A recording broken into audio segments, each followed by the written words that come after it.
you want me to watch profanity? I don't swear a lot, but sometimes it slips. Go for it. Cool. Yeah. Hey everyone, so I'm Red. I play guitar and vocals in Cruciferous. I'm the founding member. I also have a project called Freemon, which is more of like a synthwave music. It was during COVID, gave me something to do and was used for grieving. As my grandfather, his name was Freeman. Personally, I work as a yoga teacher, personal training, massage, other body work. So I have a pretty cool life, I guess you could say. And, we're going to talk a little bit today about Cruciferous. We'll see where we go with this conversation. And let's see, I guess we'll start right at the beginning. So Cruciferous started in 2016.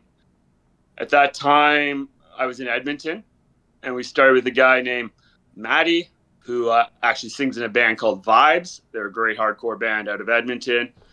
A dude named Emmett, who used to be in a band called Detroit. That was a power violence band from Edmonton.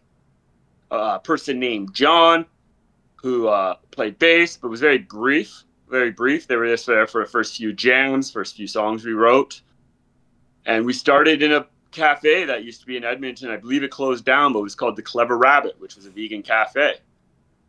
So Cruciferous has a few meanings. At that point in time, the word, we were taking it as a kind of a joke, so it sounds badass. But it means like cruciferous vegetables. So cruciferous could refer to vegetables like kale and broccoli. Yeah. Itself in Latin actually means cross-bearer. So like cross-bearing vegetables. We didn't really think deeply, although our lyrics reflect that idea, we didn't really think deeply about that aspect of it. Because at the time we were all vegan or vegetarian in the band. That's since changed for many reasons. But at that time, that's where we were at. So John had to move away. So we got our long-term bass player, Matt, who plays and takes sides out of Edmonton now. And he was in the band the whole time we were in Edmonton. It was him and I who were there the whole time. He jumped in, I think, for 2 months. He was at every show we played in Edmonton. He eventually played guitar when we were briefly a four-piece. And, we started jamming and played our first show in 2017 at a place called Latinos. It was a cool little Mexican restaurant in the heart of Chinatown. So doing a hardcore show, of course. That's how it always works for hardcore shows, right? In the most random places. It was cool. They had like a taco buffet. Nice. And we were kind of grabbing our sound there. We were kind of mixing in between like hardcore, power violence. There was a bit of a doom influence going on. A lot of a D-beat influence. The original drummer, he was really into D-beat, power violence. Matt was really into a lot of punk music, pop punk, hardcore. I'm into a lot of metal, hardcore. So we had kind of a vibe mixing. Predominantly coming from, I was writing a lot of the songs, like bringing the skeleton of the song to the jam, and then we worked it all together as a group. But a lot of my influences at that time were coming from like Agnostic Front, Crowbar, bands like, Tragedy, different D-beat bands, power violent bands. A lot of local artists influenced me as well. I've played in a lot of bands. I've been doing this since I was 16 years old, and I'm about to turn 41. So it's been a couple of years, just for fun. Always been a local musician. Never really, except for when I was younger, quite a bit younger, never really had the desire to be like a career musician. I enjoy what I do for my career, and this is my hobby, and I'm blessed I'm able to play shows for a long time now. And yeah, so that's kind of where we started. And the sound kind of started going into like this dark, thrashy, hardcore, punk kind of sound, which was cool because our music didn't really just have one vibe. If you listen to a couple of the songs, you can see just even on the second EP, Nartica, you can see where you might have something slower and grinding like a doom song, or something really upbeat like a D-beat song with the D-beat obviously, or like something groovy like you'd hear in like a New York hardcore song. We were always, and still am, and still are, always about kind of just bringing different pieces together. Like I listen to so much music, hence my other project being a synth music project, right? I also listen to a lot of traditional music of different sorts, that plays a big role. And Cruciferous, always just kind of wanted it to stand for something more than just music. We have a long history of doing charity shows. for a long time in Edmonton, I was involved with a group that did a project called Food for Life. That actually plays a big role in the music. That was a spiritual group that was a Vaishnav, which is a form of Hinduism. Some people will know them as the Hare Krishnas, but that kind of simplifies what it actually is. That's just kind of the nickname the West gave it. It's actually a pretty traditional religion from India. It's been around a long time. Not really involved in that anymore, but 5 years we were going down to a place called Boyle Street, and we were feeding vegan food to the people of Boyle Street in Edmonton. And Cruciferous did a lot of shows with the help of actually Maddie, who he's only vocals for like 2 jams, and he didn't have time. But he was a promoter. He does this clean up your act in Edmonton.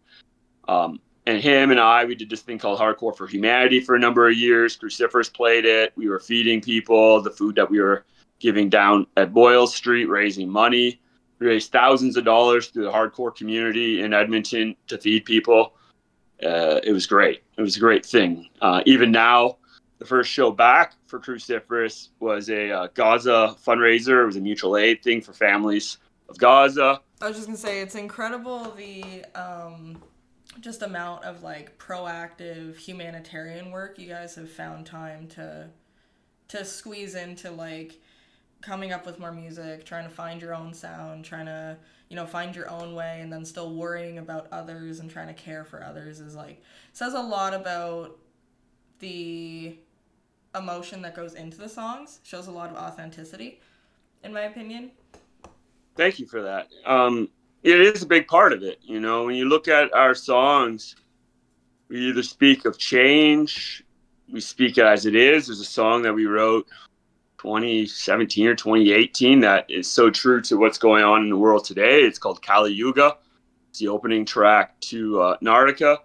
Literally, the lyrics are, "In this time, what do we know? Mass distraction from the truth. In front of us, they all lie. Can you see? Are you blind? There can be no trust now in this age of quarrel. Thieves and liars are in control of everything." Looking at what's going on south of the border, that's very clear. Mm-hmm. Not too deep in politics, but you don't have to look far to see it now. Yeah. And these topics we've always talked about. And although it can be looked at in different ways, years ago it wasn't for other things. It really was a driving force to the band, and it still is. When we decided to reform Cruciferous in Toronto, it was the conflict in Gaza that really gave me the drive to want to write songs for this project again. Prior to that, Koji and I were trying to jam with, Koji's the new bass player and vocalist. Him and I have actually been friends since childhood. I've known him my whole life. So it's really cool to be in a band with him. Finally, never happened before. We were jamming with different people. It was just not the vibe we were getting. We met up with Pete, who was really into kind of what we were doing, and it worked. But it was, Pete being open to doing that as our drummer and just really thinking about what was going on, and at that time I was actually recovering from a horrible surgery, which kind of relates to all the stuff that's been going on. The last 2 years of my life have been quite a health struggle, although I'm in a better place now than I was before. It doesn't change the fact there's a struggle involved in that, But that's kind of what drives us, is that wanting to change, using the music as a vessel. It's not only a vessel for speaking of change, it's also a vessel of looking inwards, where a lot of the lyrics and songs are also asking within.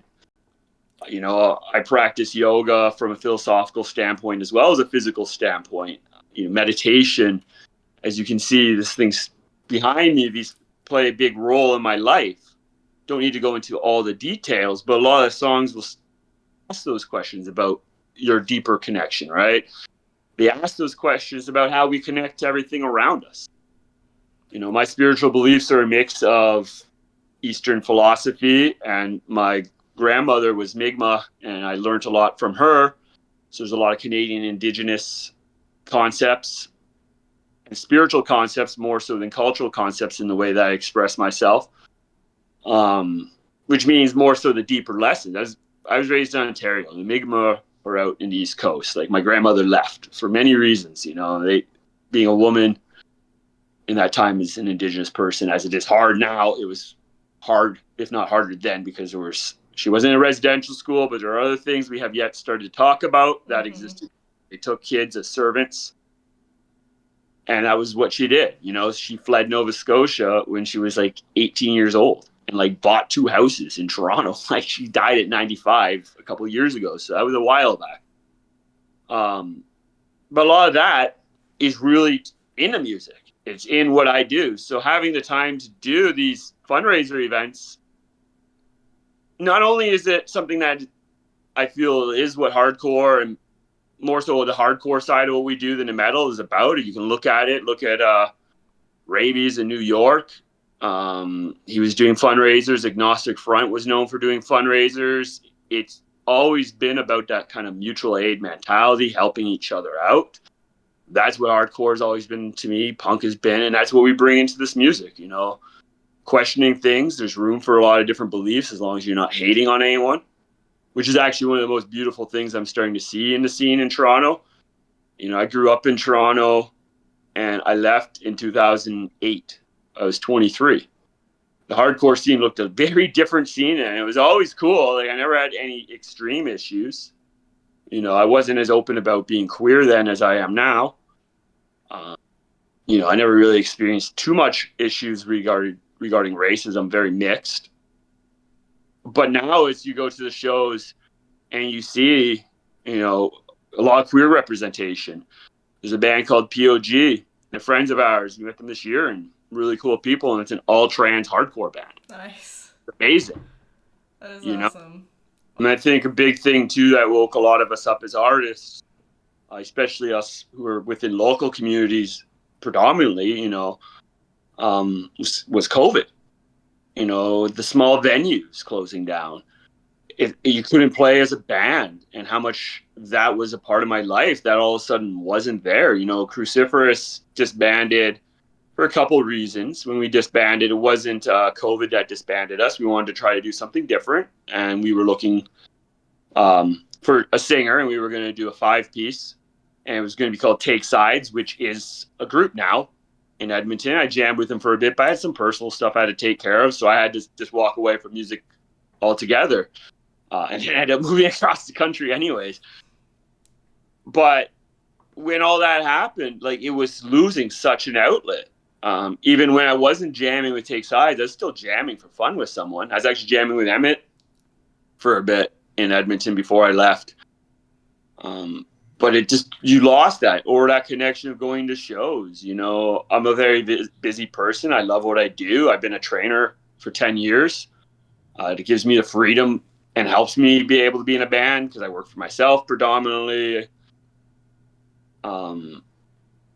But going to shows gets me out of that. Just like someone who works a 9 to 5, it allows, especially as we get older, this is where we meet with our friends. You know, I have other commitments in my life now I didn't have 20 years ago. Predominantly being an entrepreneur, like it takes a lot of time. So losing that ability to go to shows was huge because we lost that connection to community. We weren't doing any major gatherings, especially at the beginning of COVID. And depending where you stood, we don't need to go into the politics of that. I wasn't hanging out with a lot of people. My friends were around a lot of people who were at risk. So they had small groups. And living in Edmonton as a person from Toronto, I ended up with a very, very small group of people because most of the people I know kept really small groups with family predominantly. My family was all here. Part of the reason why I moved back. It was great. I spent a lot of time by myself in the Edmonton River Valley. But after we were able to go back to shows and after I started going to shows again and different events and different music stuff, like I said, I'm into a lot of different types of music and things in life in itself, you appreciate it a lot more when it's gone. And even being able to get back up on stage after almost 4 years, I think. It was like, I didn't think I was going to do that again. I thought I was just going to stay at home, write electronic music, be a yoga teacher, do my thing, you know. You appreciate it. So I'm always about supporting local bands before anything else. Even if you ask me the bands I'm listening to, a lot of times these bands are either local or the bands I grew up with. Or they're bands, random small bands because of our streaming services now. There's a band called Iron Gaze. I thought a lot of people knew who they were because they ended up on my streaming. turns out they're like some random band from Malaysia, you know, but they're like influencing me to write now, and they're probably 15 years younger than me.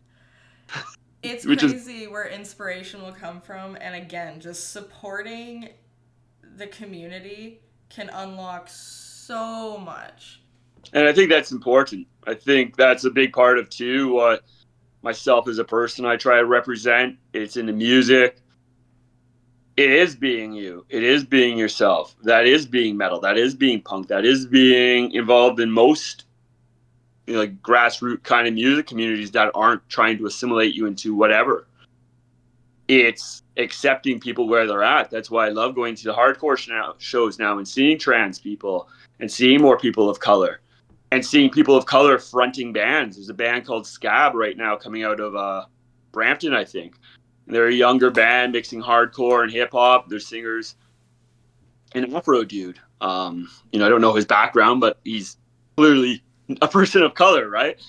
And it's great to see those opportunities. You know, seeing more female fronted bands. False Body's been kicking a lot. I'm going to name drop all these people, and they're out of Edmonton. They've been going on for a long time now, and it is great to see that.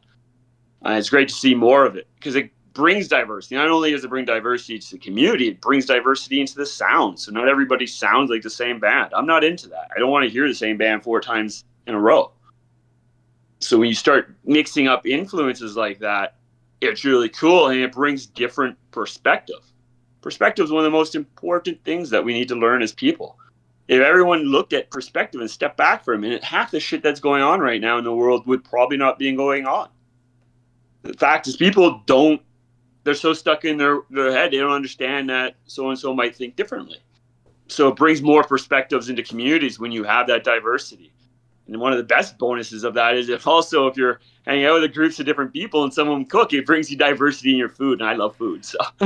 I'm the same way. Anytime anyone's talking about traveling, I'm like, but what's the food like? You know what I mean? Like, I want to get into it. Because with food, actually, like, when you go and get an authentic food experience in most places, you're getting another authentic cultural experience in most places. Because food is that thing that transcends generations and is one of the easiest things to carry on traditions with. And it's cool to see how other cultures, you know, honor food in different ways than we might. A lot of times we're very disconnected now because you just walk into a grocery store or whatever, and you buy food, or you just go to some random restaurant or some fast food place.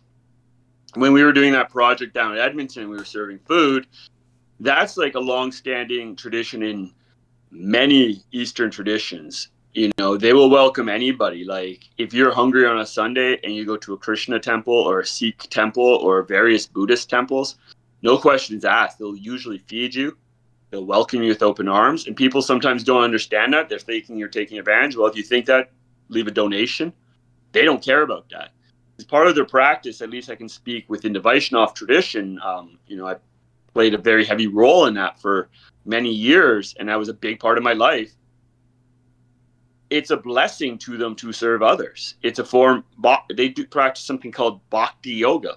Bhakti yoga is like the yoga of devotion. So the way that they connect with, because yoga means to connect. So the way that they connect to their spiritual practice is serving others. Is feeding. That's why we have these programs. Although we shouldn't have to have a religion to do that.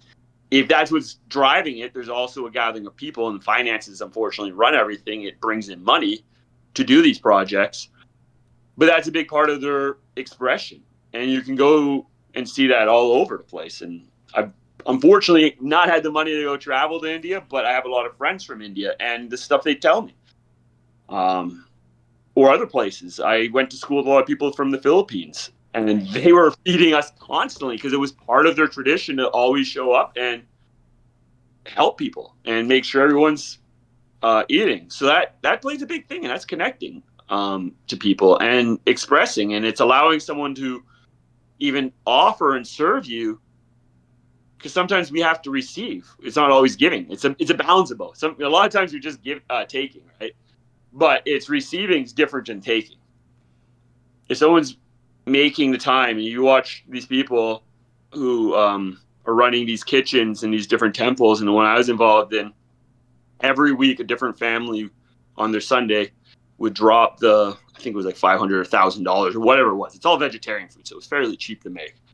Then you'd have something like 10 to 15 people show up really early in the morning. We're talking about 5 a.m., 6 a.m. to cook for the entire community. And then they serve after their spiritual program. They serve the entire community. We would do that. We went down to Boyle Street, same thing. I was able to raise, it cost us $500 to feed 200 people. But then I would bring in people from the punk community who would now meet the people from the Indian community. And now we'd be just like linked together. People who would never normally even be in the same room with each other. Well, that's the other thing, too, about getting different perspectives, say, like getting more trans, queer, women, what have you, in music. And it brings new fans to the community.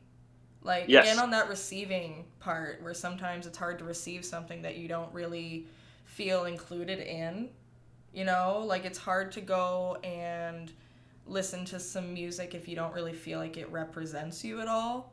So it's much easier to receive and understand and digest if you feel like they might have a similar perspective to you or be more accepting of you. So that's the other good thing about having more perspectives creating music, because it brings more perspectives into the music world. Exactly. And just creates more open space and more open-mindedness and more acceptance and less prejudice and hate. Because when we look at the root of all that stuff, we can talk all day about the root of it, but at the end of the day, it's disconnection. If you're hating someone someone does something horrible to you and you hate them, although I think that's going to an extreme, there's ways to deal with that. But if you're hating someone just based on the way they look or who they are or who they date or who they love or whatever, it's usually a reflection of an insecurity within yourself and a lack of perspective, maybe, or conditioning. It's not always insecurity, because the person could be conditioned into that lifestyle.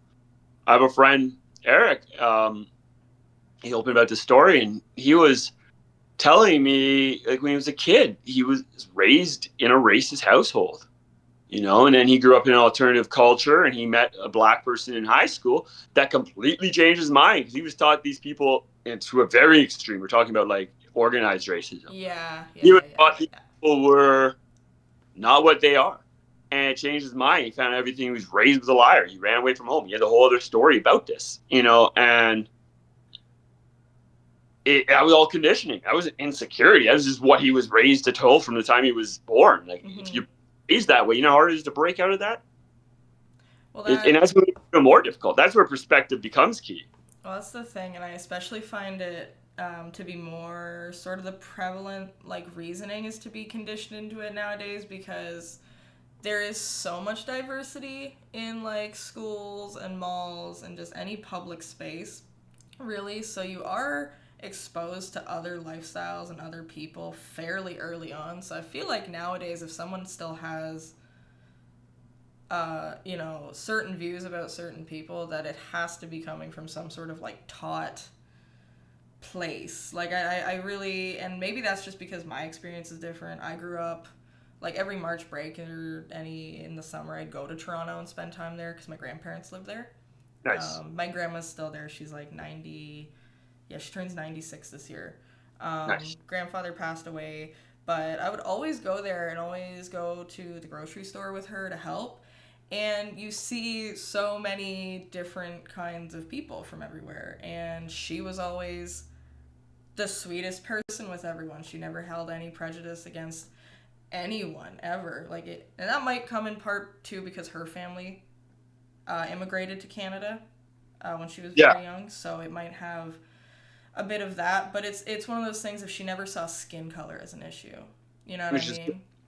Yeah, I know 100%. My ancestry is very mixed. So on my dad's side is Afro-Indigenous, and my grandmother's indigenous Afro, predominant mix from Nova Scotia, and my grandfather is slave descent.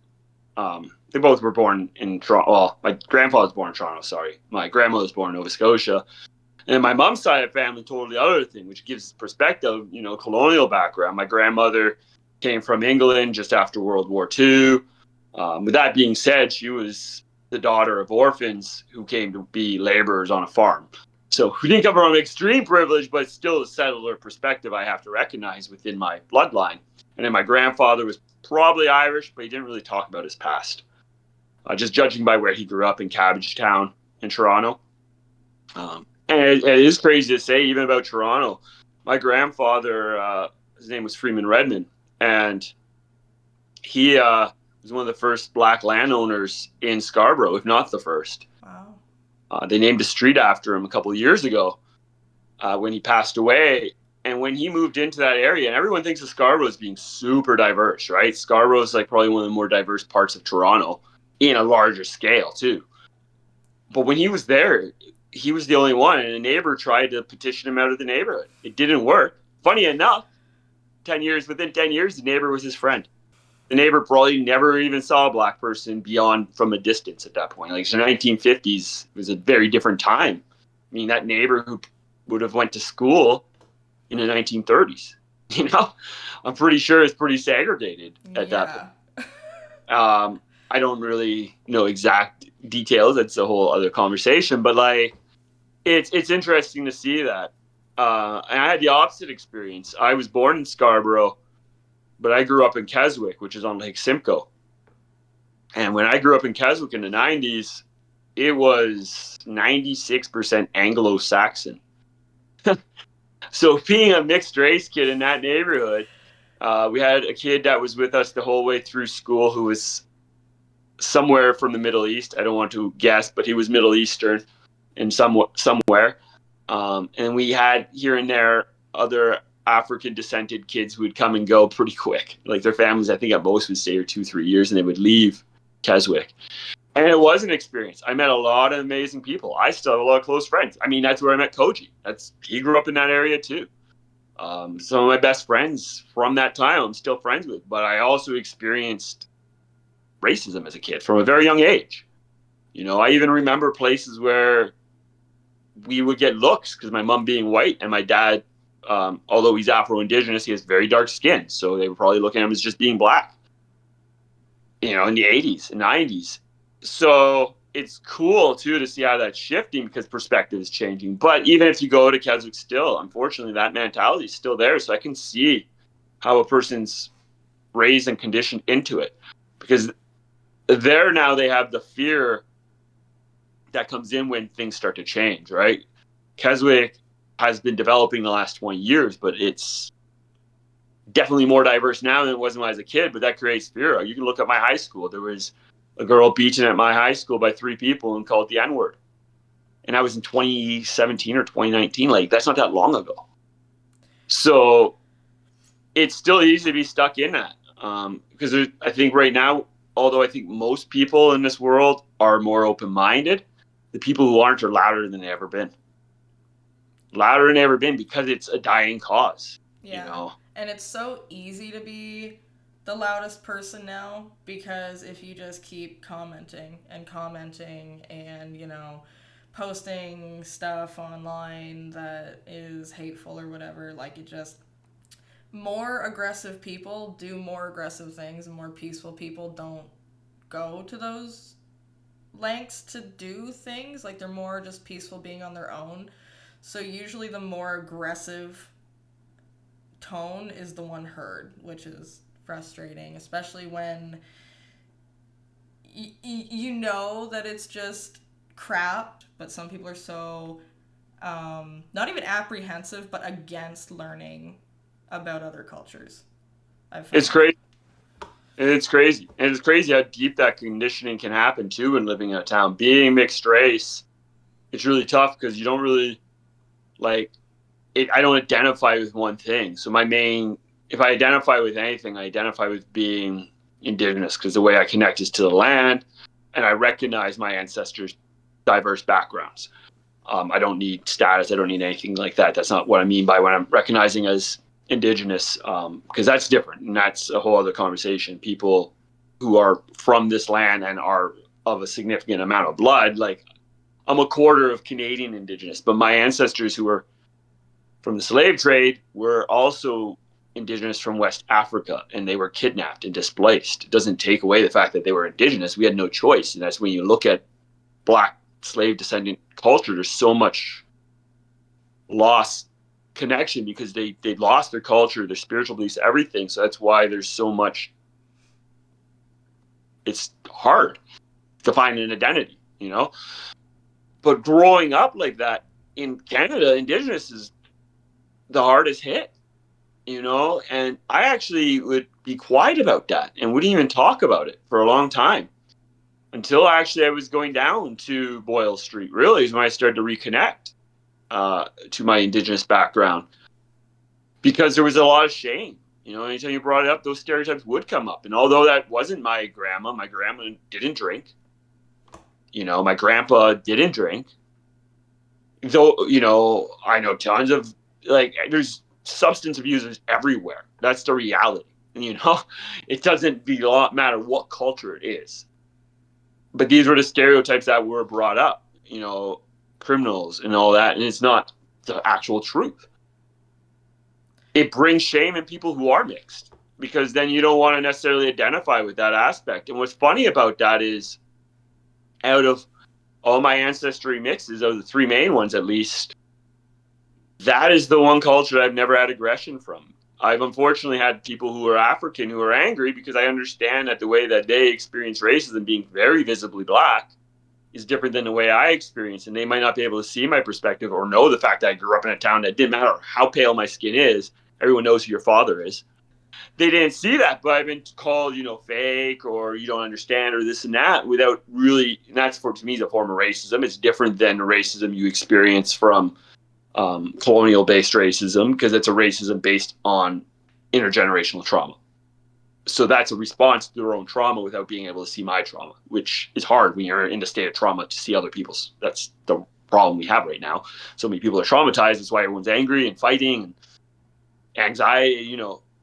But when I was with the indigenous people, first they always asked me where I came from. They're like, "You're indigenous, but you're not from here." They're like, "What do you mean?" They're like, "We can tell. Look, I'm like, "What do you mean?" So I tell them, "Oh, my grandmother's from Mi'kmaq." They're like, "Good to meet you, cuz." Right off the bat, always, never had a single issue. And it was the Cree people in Alberta who I really started to connect with, not only through feeding, but long before that, I worked in construction. And they always took me under their wings. I had some of the most badass dudes because there were clearly issues on the site in Alberta. Has a lot of really good people, but there's also a lot of racism there, as there is everywhere, let's be honest.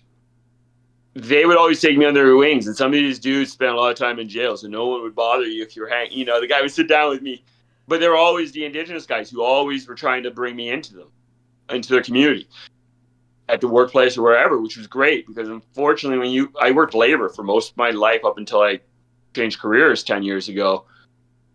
When I was working in warehouses, factories, everyone sat segregated. And I'm looking like, where do I sit? You know, I don't fit in there with the European crowd exactly. I don't necessarily fit into the Jamaican crowd, although they always brought me in too in a lot of places. The Jamaicans loved me, although I'm not Jamaican at all. It was great because I love Jamaican food, so they always share, which is great. Once again, going back to other cultures, that's a big part of cultures that are still connected to food. But yeah, you know, and we can go on about that, I guess, maybe bring it back to some of the music a little bit. Yeah, for sure. Like, I mean, that's the other thing. It's great to see more native impact, like, not even impact, but acceptance into the music community. Like, just for, say, like, EDM's sake, because I know we've been talking about metal and whatnot, but there's Hallucination, and my favorite song is Electric Powwow Drum, and it's just insane. Like, and it would kill everywhere. It would do so well, but I feel like people are still a little apprehensive to experience, say, like, the powwow sound. It's very unique. It's very... You know what I mean? Like, I find, like, people might also not play that music for fear of what other people might say. Like, oh, you're listening to whatever. And it's just, like, I don't care. I play it. They're awesome. And they used to be called A Tribe Called Red. Yeah. Oh, yeah, for sure. For years. The song Red, actually, because Red's just a name I use. But my last name is Redman. But the song Red was one, I'm like, it's a cool song. I love that song. That's one of my favorite songs is from that band, or Snotty Nose Rez Kids. Indigenous music is definitely. There's a really cool playlist actually I was listening to the other day, and it was an Indigenous playlist. I don't remember all the artists. I just threw it on to listen to and save the list. But it was cool to see the diversity from mixing like this kind of indie rock thing, but it was mixing some of the northern indigenous breathing stuff into the Ooh. music as an so the woman was singing, and then there was the breathing behind it, and then there was the instrumentation mixed in, so the breathing was being used like an instrument. It's crazy. Any form of chanting really, it's a really crazy experience. I lived in Parkdale for a bit when I first moved back here, which is great. I love Parkdale. You go, once again, it's you don't have to leave Canada to get the actual food there. You find the restaurants where Tibetan people or Caribbean people are going, and you support them, and you're generally getting better prices too. So, but I was invited into the Buddhist temple there one day, and then they invited me to come back another day, and I got to witness some of the Buddhist chanting, and some of it's a little bit of throat singing kind of stuff with the traditional Tibetan instruments in a small little altar room once. It's not my religion, but they invited me to come back for that. I wanted to experience it. And I love that space because they have the prayer reels. So I actually just would go there randomly and just walk around and do the prayer reels. I know that it's Om Mani Padme Hum, and it's putting compassion into the air. So yeah, and it was just really cool to experience firsthand. I spent some time before I left Edmonton in a Zen Buddhist temple that was a Vietnamese temple. And their way that they did stuff was so crazy. Most of the temples I've been to have been Indian origin, which is a totally different experience. And even then, it's different. But this was one, the discipline of the children were crazy. Everyone was really quiet, respectful. They had the big gongs. And then they had all these, this was definitely Vietnamese cultural stuff, not Buddhist stuff particularly. Buddhism's cool because if you go to different countries, it incorporates the culture of the country in a Buddhist way. So the country does that. They put both together. It's more of a philosophy of life than a strict religion in that sense. And it was cool to hear that because it was like a whole thing. Like they went and you're hitting this, and they had those big drums, and all of a sudden these people start chanting these mantras. I don't know what they were, but they were chanting. I think it was either in Vietnamese or Pali. Those are two languages typically you see in Buddhism. That's not Indian Buddhism. And just to hear that, it was haunting sounding because their style of chanting is very haunting sounding. It's very different than, let's say, if you go to like an Indian Vaishnav temple, they chant something that's called kirtan. And that's what you see on the streets with the Hare Krishnas. If you know anything about Hare Krishnas, they're dancing on the streets. But when you're in that environment, the chanting becomes it's a meditation in itself. It's a group meditation. You're dancing, you're chanting, you're drumming. So they have these mridanga drums. They use an instrument called a harmonium, which is funny enough, it's very popular in India, but it's a German instrument. And it just becomes an experience through the chanting. Now, you're not using the throat in that one. It's just normal singing or chanting. But it's crazy. Or just if you go into other chanting that's more just chanting, because kirtan has structure. So it's call and repeat. It's like hardcore. It's call and answer, right? But it's like there's someone leading it, and then there's the whole group doing it. And that was actually used in India probably 500 or 600 years ago as a form of peaceful protest against Islamic rule. When they were trying to oppress the religious beliefs, they would go on the streets and they would do this form of chanting as a political statement for their culture, right? And it was a peaceful protest because they practice ahimsa. I'm not going to say it was always peaceful, but that was what they were doing with this. So it's cool. Or when you're in other chanting experiences I've been in, I've just been straight chanting. Sometimes there's fire and offerings, and you're just chanting mantras together, and it creates another kind of sonic experience. And this isn't exactly something people would necessarily think of as being music, but why not? It is music. I absolutely love it. Like, I would love to just even whether it's on the street or in a temple or just to be around that energy. I feel like would start to actually feel like almost like an entity is in the room in a weird way. You know what I Yeah. mean? Oh yeah. Yeah. I used to, when I was involved with Vaishnav stuff, I was hosting these events, and I had one particular Kirtan practitioner who, it was almost like a psychedelic experience that he would do without drugs. And he would play the harmonium very slowly, and it's like almost a laser sound, and you could tune his voice to it to the point that you just get into like a trance state. And it's just crazy. It's a crazy experience. I went this past, so there's in Diwali is known as Diwali predominantly throughout India, but the same day there's another holiday called Kali Puja, which represents the goddess Kali. It's not anywhere near as known, to the point that even some people from India don't know about this because it has nothing to do with their religion. Because Hinduism's like hundreds of like it's so many religions in Hinduism. It's silly, just it's not one thing. It's even more complicated in Abrahamic.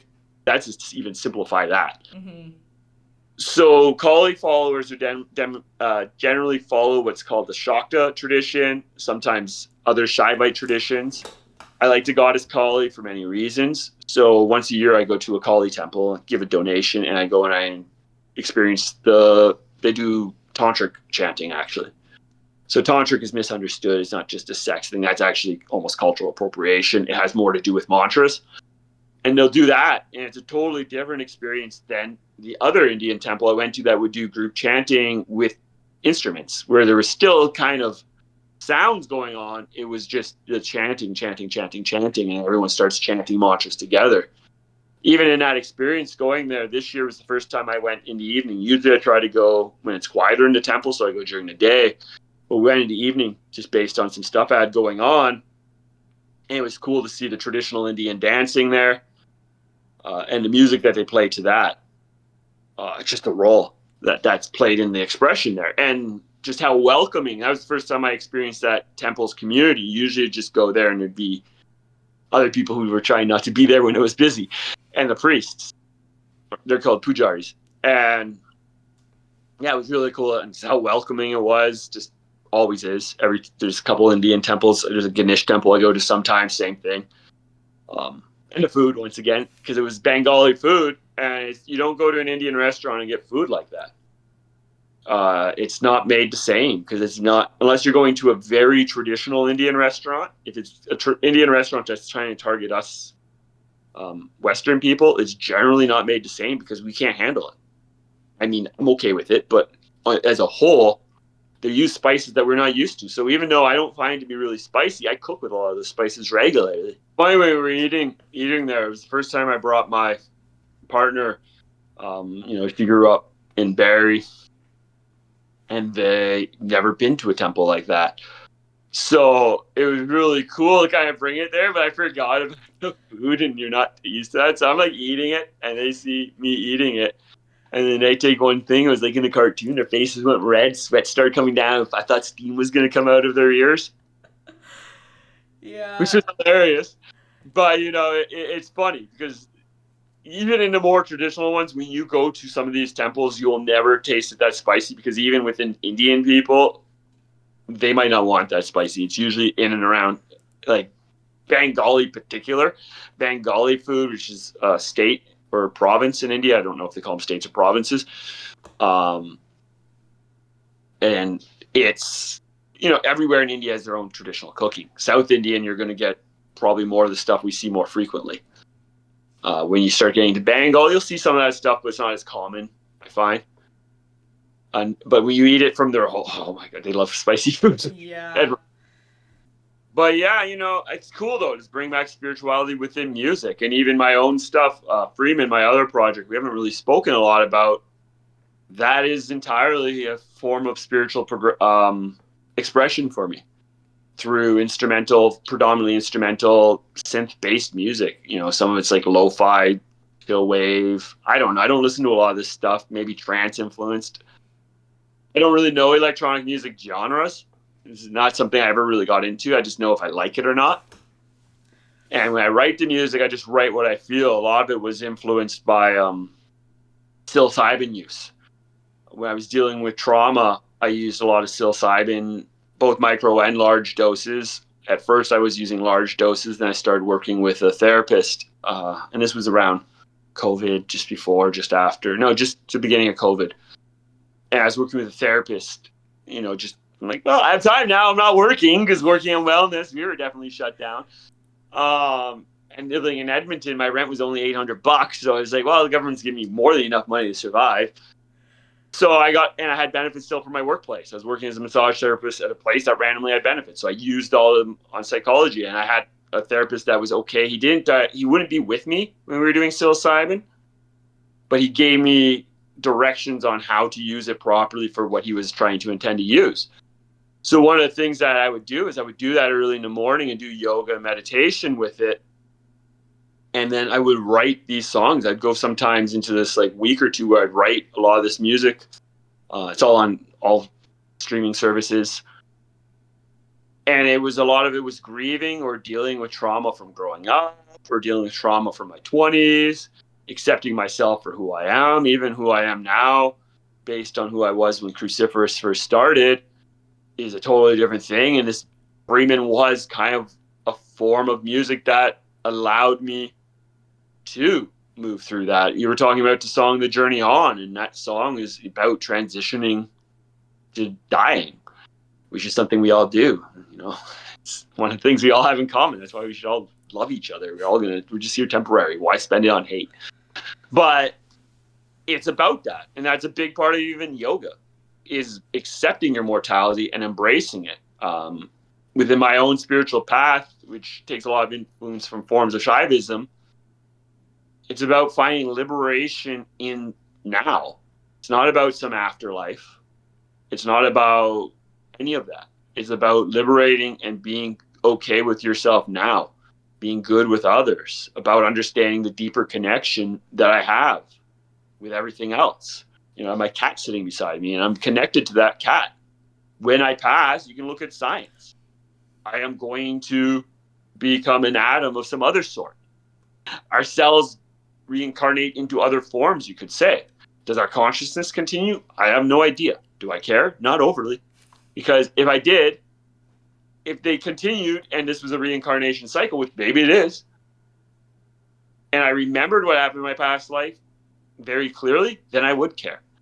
But the reality is I can have past life flashbacks or whatever through meditation, but that's my brain. So is that my brain? Like, I'm not willing to just throw everything on something that my brain could just be creating. Same with astral projection. Is that actually a thing? Maybe. Do I care about it? Not really. Not the form of meditation I do. Someone else gets something out of it and it benefits them, good. But you have to take everything with a grain of sand or salt or whatever? We don't know. So that's why with that music, like within Freemon, it allows me to express that. These ideas came through meditation. Some of the songs, if you actually listen to them, and you listen to the pattern of the synth, you can actually match it up with your breath and use it as a form of breathing practice to put you into a light trance. Faces of Time. That song in itself, if you listen to how the synths go, you can match your breath to inhale and exhale with it. Yeah, it's bringing that. And that for me is using that as a form, a form of meditation, form of connection, and moving with it, Yeah, I mean, just going back to the psilocybin use for, just dealing with life as it was happening for you at the moment. I've had some of my most spiritually impactful moments on psilocybin trips. This is a theory I have on bad trips, so-called bad trips. I think that I've had bad trips in the first time I used psilocybin, as in there's been 2 periods of my life. Well, there's been multiple, but there's a distinct line where I can put 2 periods of my life. Before conscious meditation and after. So those are the 2. When I was using psilocybin as a younger person, although I had bad trips, I can actually usually pinpoint around significant things. The first time I did a large dose of psilocybin, I had a horrible trip. It actually started off good. Then I decided to walk. I was living in Halifax at the time, around the north end of Halifax at like 1 o'clock in the morning, and the whole area looked burnt down. I thought it was in Afghanistan. It was around the time that was all going on. I had friends over there. and just thought I got home. I thought there was demons coming out of my wall, and then it was horrible. It's terrifying. Then, like, within a year, I biked across Canada. Like, that's a significant change, right? And since that point, my life has been considerably different than it was before that experience. And when I was 24. So now when I use, or even another time, I used mushrooms just before I quit using, I used to use a lot of other drugs. I've gone through periods of time where I've been completely sober, I think 5 or 6 years. Right now I consume cannabis, don't really drink, consume psilocybin, but there were periods where I was completely sober as well. And it was terrifying. I was seeing aliens in TVs, and there was all this crazy shit going on. But at that point, I looked at my life. I was having such a hard time with myself. I was working in construction still. I couldn't be openly queer, so I'm pansexual. I've had partners from various different genders. So at that point, I was in a long-term relationship with a guy. Couldn't even be open at work about it because the amount of homophobia. There's so much. It was right before I got into fitness. And then now when I've used psilocybin after being it was actually after I was sober for 5 or 6 years I think I was sober from alcohol for almost 6 years and sober from cannabis for the most part of 4 or 5 years, and even caffeine. Didn't consume caffeine for like 5 years. That was when I was doing the Vaishnav Hare Krishna thing. I was also a strict vegan at that point in my life. Right now, because of the health issues I have, it relates to Crohn's. Most likely, I can't eat large fiber diets. It makes it very difficult being vegan. I'm mostly vegetarian, but I have to watch out for my health. Otherwise, I can't do anything. So now when I have those scary moments come, though, I just go to my breathing practice. And I just realize it's the mushrooms trying to show me something. I mean, I like golden teachers. And I've had large doses of those where it's been something really scary, but I stopped. And maybe I was in nature, I was in my home or wherever, and I just stopped wherever I was. Just started breathing and letting it show. I think a bad trip is showing you what you don't want to admit or see in your life. You can look at that with LSD as well. I haven't no large experiences with these other substances. Psilocybin works for me, so I've used that predominantly. But LSD could be the same idea. Even DMT. I've done DMT once. And I saw something scary at first. It felt like I was going to die, but I just went back to my breathing. I'm like, you know what? I'm on a drug. I was lucky when I did DMT. I was administered by a doctor. So I was in a very safe space. It was a private yoga retreat, so it was crazy because there was like a sound wall going on at the time. And I felt like I was dying. But then after that, I felt pure bliss. My friend who did it with me was terrified. He was rolling around screaming while I'm sitting there going Om Krim Kali, chanting mantras, and everything went red. It was amazing. And it was going back to my breath. That trip could have went a whole other way if that when I thought I was dying, I just went with that fear. But I'm like, nah, this is a trip. Whatever. You know, Yeah. good. Actually, this is a good practice. I was going to say, I've only had one bad trip, but I think for me it was literally the setting because my boyfriend and I, we were in a trailer. We were living just out of his mechanic shop temporarily because Canada housing. And I was like, you know what? I'll just take a little trip. You know, I'm in the trailer, whatever. Just hang around, have a little... The fact that there was still people, like, at work, like, around that weren't on shrooms, I got so paranoid that... And I couldn't get myself out of that paranoia, so I'm like, oh my god, people can hear me. You know, like I'm not even, like, making too much noise, but I'm like, oh my god, people know I'm on shrooms. Nobody's seen me yet, but they know. And it was a whole thing. But I think it was good for me to have a bad trip. Because I think it was a nice introductory to this is what a bad trip can feel like, but luckily you're in a safe space, you're in your home, it's not like you're, you know, out away from where you can get your own peace of mind and be on your own without possibly other people judging you again. So I found that solo trips for me probably won't be like a massive thing in my future. I think my biggest thing about psilocybin is how comfortable it can make you in a group setting. Like it kind of breaks down those barriers, but I feel like if I take a solo trip around other people who aren't on psilocybin, I start to actually judge myself way too much. Like I start being so paranoid about everything I'm doing. So I think for me, it's definitely a group setting thing. It's Which is funny because I have depression and anxiety, so usually I'm like groups. But like with a few good people, like I've had every other trip I've ever taken has been phenomenal. There's been some emotional ones, but just because it was emotional doesn't mean it was bad. exactly. It's funny. I think I'm a very solo trip person, but when I mean like solo trip, I'm not going to do it at a party. Mm-hmm. Most mushroom experiences that I've had have been by myself. Um, I do sometimes will use it if I'm going dancing somewhere, or I was at a festival up in Northern Ontario. It was like a yoga festival, and I did it there. It was in the middle of the forest. It was fun. There was no alcohol, so it was kind of cool because people were just chill. But a lot for me, I guess, in Edmonton, this isn't something I'm going to recommend for anybody to do because know your own limits. I know mine, and people can say what they want. But I would do large amounts of mushrooms and go on 30-kilometer hikes. I would go on backwood trail hikes in Edmonton, and I would just walk for like 10 hours in the forest. Edmonton's great. Edmonton has the largest green space in all of North America. There's like 175 kilometers of trail in Edmonton. Hmm. And I would just walk and sit, and it's all on a river. There's the North Saskatchewan River goes right through the middle of Edmonton. So directly in the middle of Edmonton's a giant green space. On both sides of it, it's not like the Humber Valley here. The Humber Valley's pretty here. I like it, but it's not like that. The whole thing is like mass forest. There's deer.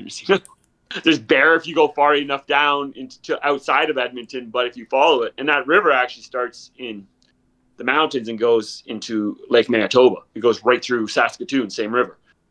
Um, I just really find that for me, but that's going into nature and connecting with nature. Well, that I feel like I definitely have a better solo trip if I'm in my element.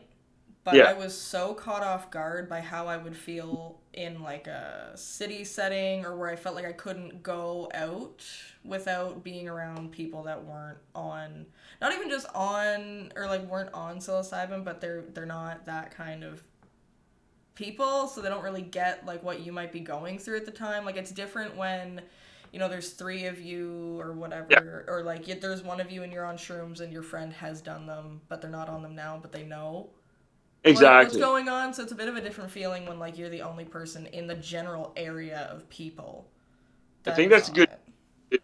to bring up because in Toronto, I won't do large. One, I don't have the desire to, but I wouldn't go do a large dose of mushrooms and wander around Toronto. It'd just be too overwhelming. Where I guess, like you said, I know where to go in the Edmonton River Valley. As to me, I worshipped the North Saskatchewan River as Mother Earth, as a representation of her. So I would spend a lot of time during COVID, especially 2020. I had nothing going on. I could be barely working. I had some online clients. That's barely anything going on. And I didn't need the money, like cheap rent.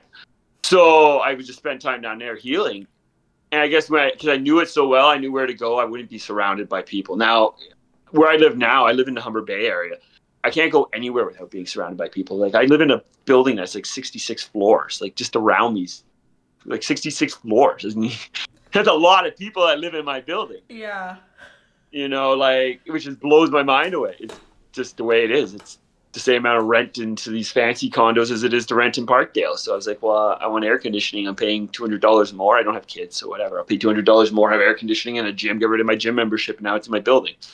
But like, it's wild. That's a whole other topic of how rent's just not good right now. But it's true. The environment, I wouldn't want to do that in Toronto. There's nowhere in Toronto I could really go where I would be in my element. If I'm walking through the woods and I run into two or three people at a time, it's not a big deal. No one's really going to engage with you. But if you are walking and you're tripping and you run into like a group of like 20 people or a bunch of kids or something, and once again in Edmonton, I have 175 kilometers of marked trail. I also know where all the unmarked trail was at that point. Changes every year, so who knows now. But the unmarked trail, I would just be on mostly predominantly be focusing on those trails. Or there's only certain spots that you go that there's a lot of people because most people won't walk more than 5 kilometers. That's even probably pushing it. Mm-hmm. When you go to these spots where there's cars, all these parks are connected. Even here, like I've walked from the Lake Ontario all up to Weston, which is 30 kilometers there and back. there's spots where there's nobody because they're so far from parking spots. Nobody even neither knows about these areas. I found a spot in Humbert. I saw one other person, and I walked 3 kilometers, 4 kilometers. It didn't look like many this winter, so it didn't look like there was a lot of people there. But that's not a lot in Toronto. Most places in Toronto, you're going to be surrounded by people where you're going. Oh, so that's good. Like, and it's just even going back to like the music aspect of it with the psilocybin sort of usage. I'm not sure how much you used it during creating anything for like, you know, Cruciferous or even Freemon. But Freemon, all of it? Every song I wrote with Freemon, with the exception of maybe 2, and I'm not going to say those 2 weren't drug influenced. I had this period of time where I had a really nasty surgery and I had to take hydromorphine for 6 weeks. And I wrote 2 songs during that time, and one of them was really dark. But everything by Freemon. Cruciferous, only the new stuff we're talking about that. We're going to go into studio soon. Only the newer stuff has any influence by that. When I was doing Cruciferous, the first 2 EPs we released, Samsara and Narika, I was not even drinking caffeine, let alone psilocybin, I wasn't even consuming cannabis when that music was written. No coffee, no alcohol, no cannabis, no anything. Yeah. So, except for caffeine from chocolate. Couldn't give up dark chocolate. But you don't think about that usually.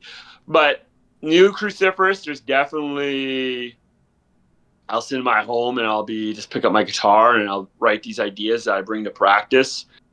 The way I like to write music a lot of times with Cruciferous has been I've brought music and then we work on it from there, which is great because I might have a structured idea that becomes something completely different from another person.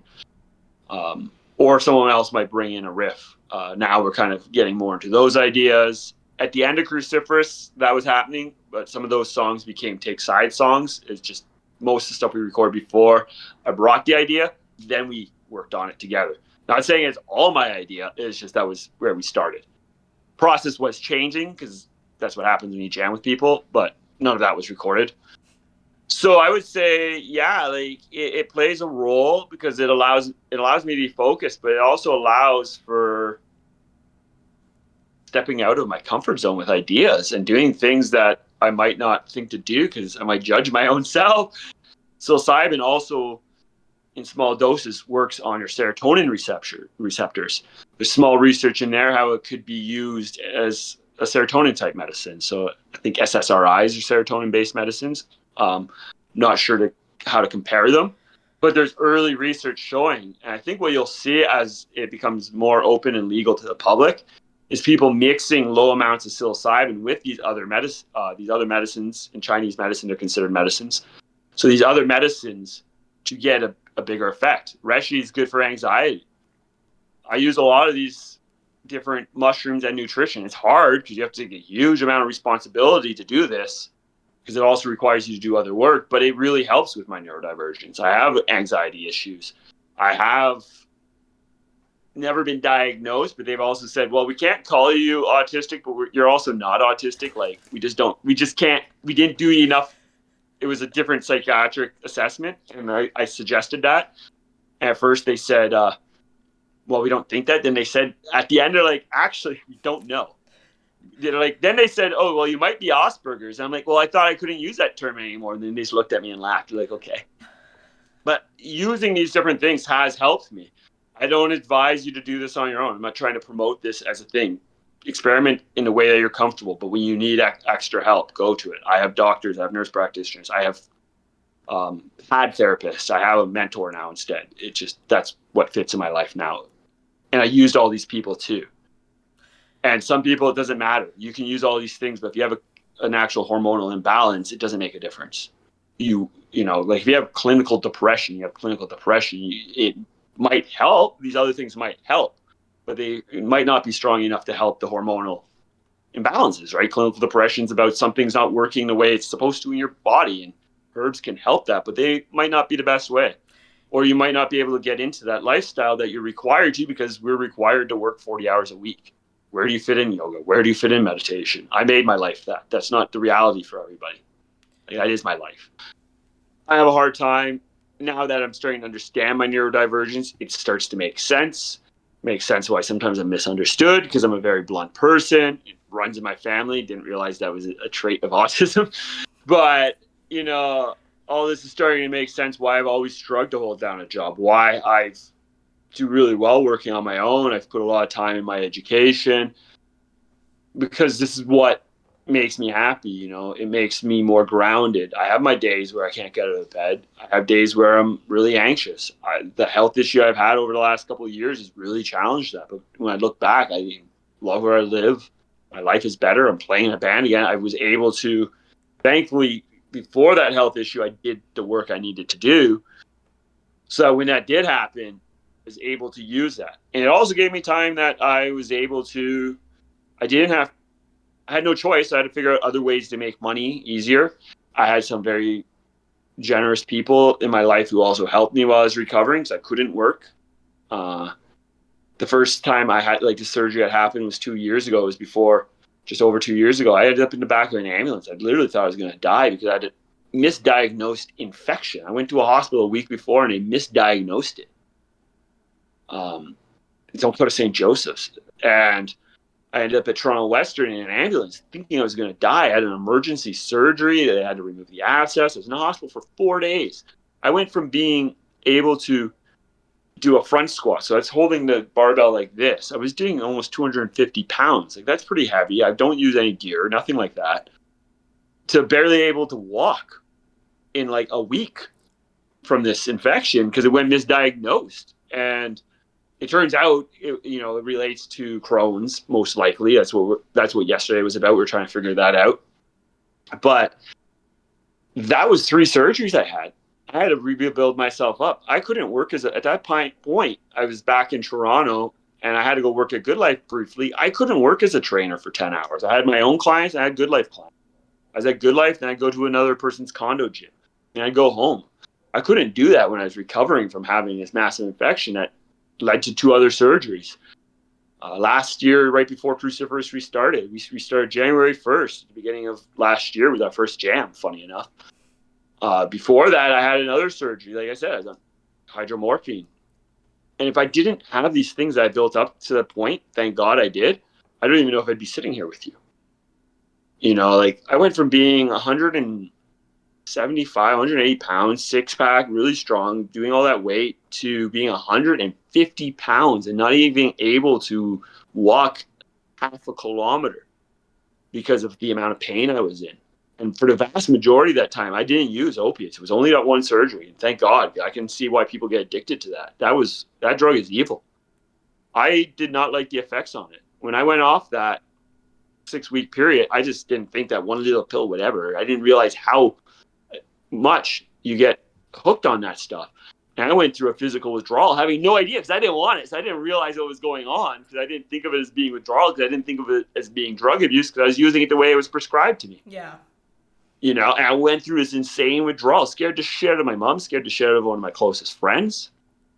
And thankfully I was able to pull myself together, but even that was a struggle. I almost lost everything from that experience of that coming down from that. I was being addicted to people. I was able to get myself back up, but having these practices are important.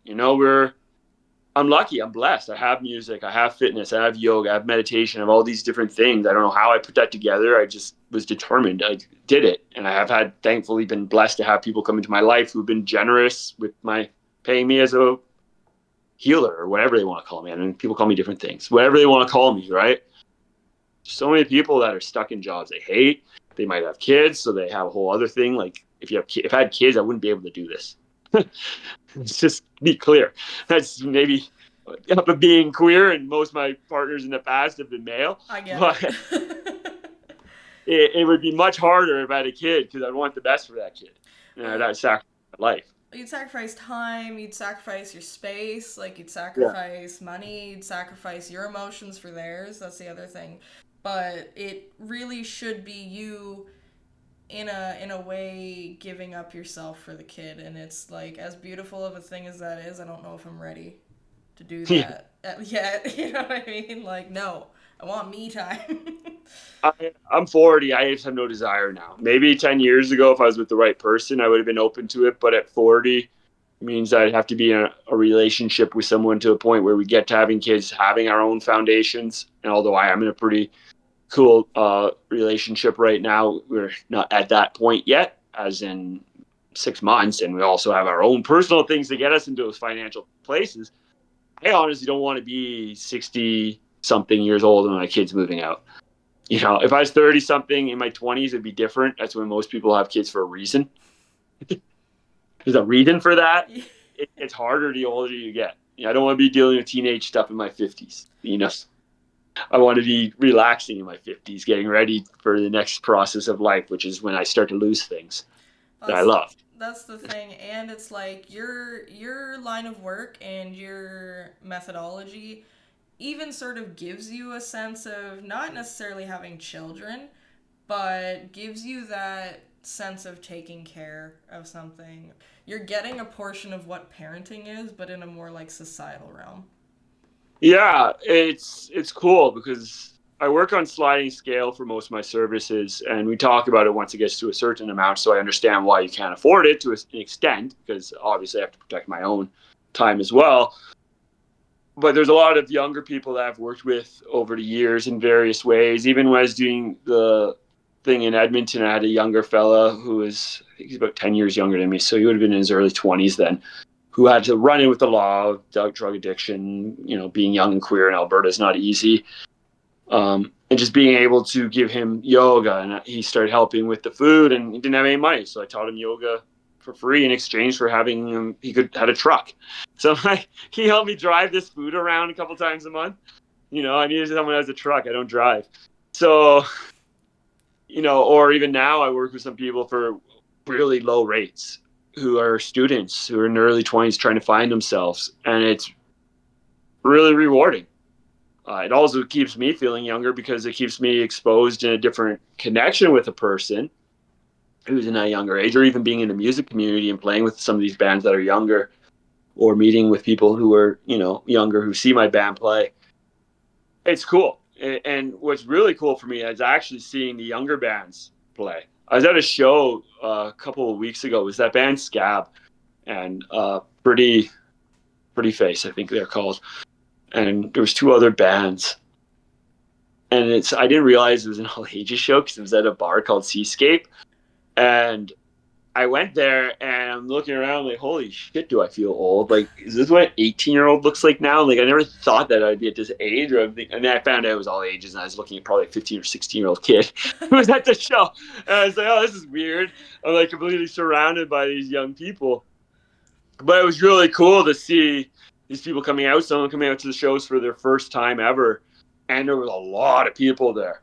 It's these young bands that allow it so I can do what I do. If it wasn't for these bands in their 20s or their late teens or their teens, I wouldn't be able to at 40 be able to play shows. My friends, I have friends, yes, but not all of them are coming out to shows. They have kids, or they don't live in Toronto anymore because I lived in Edmonton, and you don't make friends the same way when you're this age, especially if you don't go to bars. So it allows me to be able to play because the foundation of all these scenes is the youth. The foundation of any music scene, doesn't matter what it is the youth. You wouldn't have these huge DJs still going out and touring the world if it wasn't for the fact that people that are 20 care about them, and are going to these festivals, because your average person at this festival is usually not 35, 40, definitely not 45. Yeah. So that's just the reality. If you're going to see the average person at 45 at a festival, it's not going to be EDM. It's not likely going to be hardcore. That is kind of changing. Metal and hardcore, you're definitely seeing a lot older of a crowd than you would have when I was a kid, because we're still here. Yeah. That's the reality of it. It was really crazy when I moved back to Toronto, seeing people who I remember. I used to work for a company called Inertia Entertainment, big metal promoter. So I knew a lot of people. I was doing stage security and event setup in mid to late 2000s, 2003, 2008. So seeing these people still going to shows. Even before I left Edmonton, this my friend, I think it was Dylan, came up to me. He's like, "Oh, I'm gonna miss you. You're kind of like a singer should have seen here. I'm thinking to myself, I'm not from Edmonton. I'm like, why is someone saying that about me? And he's like, well, I've been seeing you play in bands since I was in high school. I didn't even think about it. I was there for 10 years. Wow. Before Cruciferous, I played in a band called Breakbeat, which was like just a hardcore band. It's more of a straight up hardcore band than Cruciferous was. It was a ton of fun. I played bass in that band. That band broke off into a bunch of other bands that are in Edmonton now, which is cool.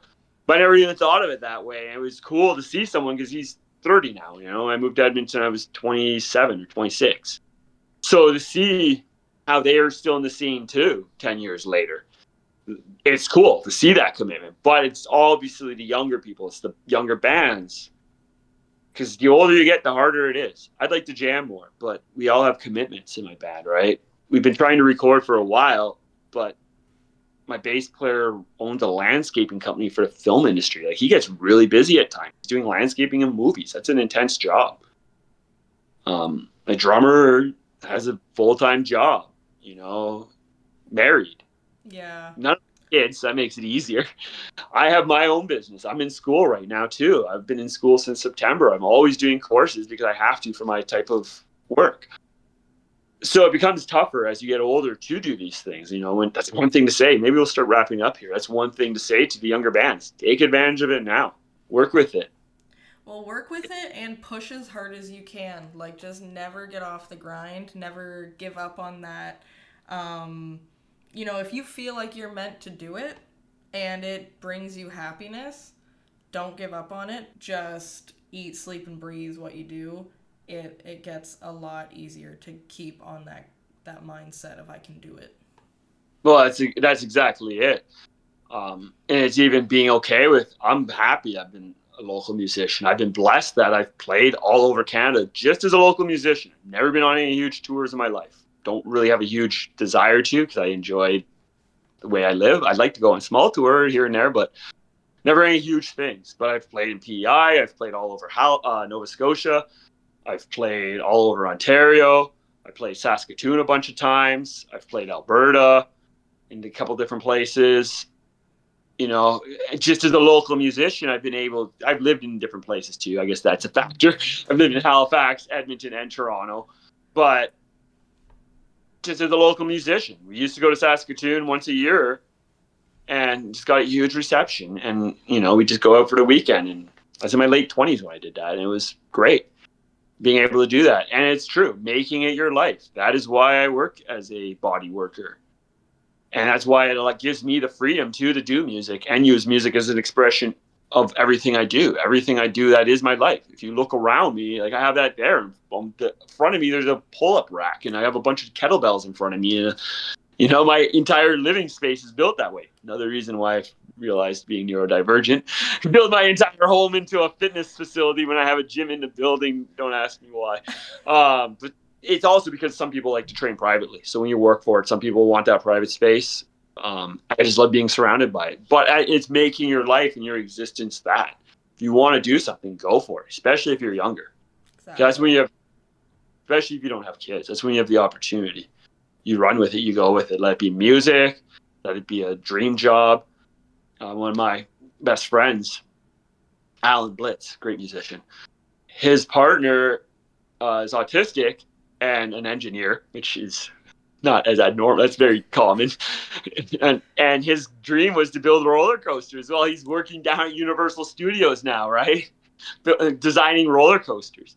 He ran with it, Dope. went to school, became an engineer, and did that. I don't really know the guy that well. They're in a long distance relationship, but it's amazing to see that. You know, that's someone running with their dream. It proves that you can with do us. it. It proves they can do it because although autistic people, like all people, have different levels of intelligence. People make that assumption that autism is some random one thing. No, you have people who are Einstein, for example, was most likely autistic. Asperger's would have been what they used in the past, but it's not that now. It's autistic spectrum disorders. There's no high functioning, there's no functioning. It's a spectrum, just like everything in life is.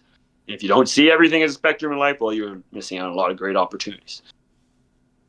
But it's seeing that, right? But with that being said, there is definitely still going to be challenges. Society is not built for people who are on the neurodivergent spectrum. I have struggles with learning. When I was learning Chinese medicine in the fall, I was doing a Chinese medicine course.